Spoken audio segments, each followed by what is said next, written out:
আসলে কিন্তু শিল্পীদের জীবনে অনেকটাই স্ট্রাগল থাকে, অনেক সংগ্রাম থাকে, অনেক কিছুই আছে যেসব তারা বুঝিয়ে উঠতে পারে না বহু সময়। বহু সময় এমনও যায় যে কি নিজের আপনজন যারা রয়েছে তারাও বুঝতে পারে না যে কি তাদের ভেতরে কি অনুভূতি চলছে, কি ফিলিংস চলছে তাদের ভেতরে। তো সেই সব বিষয়ের উপরে ভিত্তি করে আমার এই লেখা কবিতা এ কেমন সংগ্রাম। স্বাধীন মুখ এবং খালি পেট ভরছে দ্বারাপিত্ত, নিজের মানুষের থেকে দুর্ব্যবহার এবং দুঃশব্দ করছে জীবনে আমার নৃত্য। হচ্ছি আমি দিন রাত নিজের সংগ্রাম নিয়ে চিন্তিত, আসছে না চোখ জুড়ে আমার ঘুম।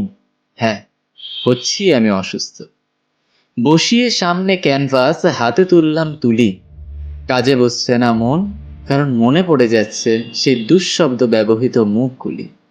প্রতিবেশী এবং বাকি মানুষজনের কথাগুলো মেনে নেওয়া গেল, কিন্তু প্রিয় মানুষ এবং পরিবারের কথাগুলো যেন তরোয়াল দিয়ে শরীরে ক্ষত করল। এ সংগ্রাম কোনো সাধারণ সংগ্রাম নয়।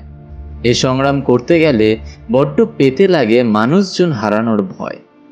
যতই হাতে তুলে নিই তুলি, অথবা তুলি এডিটিংয়ের জন্য কিবোর্ড, নামবে আমার ওপর প্রতিদিন প্রিয় মানুষগুলোর দুর্ব্যবহার এবং ক্রোধ।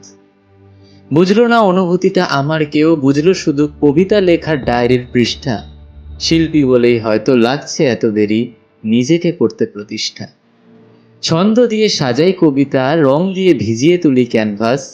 এসব করার সময় বুঝতে পারি আরও আসতে চলেছে দুর্ব্যবহার, অসম্মান, অনুভূতি না বোঝা দুঃশব্দ করতে আমায় গ্রাস। শিল্পীর সংগ্রাম বড্ড ভারী, ধরতে লাগে অনেক ধৈর্য।